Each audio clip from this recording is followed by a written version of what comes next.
ৰাজ্যত ভয়ংকৰ পথ দুৰ্ঘটনাত থিতাতে মৃত্যু ভাতৃভগ্নীৰ। এই ভয়ংকৰ পথ দুৰ্ঘটনাটোত নিহত হৈছে 3জন লোক। বৃহস্পতিবাৰে পুৱতি নিশা চিলাপথাৰৰ চিলাখুটিত সংঘটিত হয় এক ভয়ংকৰ পথ দুৰ্ঘটনা।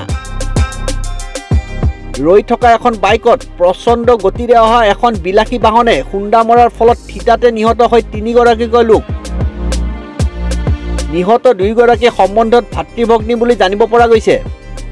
প্ৰাপ্ত তথ্য অনুসৰি নিহত 2গৰাকীৰ নাম আজা শুক্ৰাং আৰু জয়া শুক্ৰাং। টাটা পাঞ্চ নামৰ বাহনখনে প্ৰচণ্ড গতিৰে আহি দুয়োকে খুন্দা মাৰি উফৰাই নিয়ে। ইয়াৰ পিছতে বাহনখনে আন এখন বাইকতো খুন্দা মাৰে।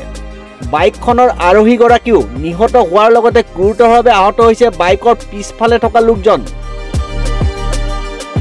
ঘটনাৰ সন্দৰ্ভত আৰক্ষীয়ে তদন্ত আৰম্ভ কৰিছে আৰু টাটা পাঞ্চ বাহনখন জব্দ কৰিছে।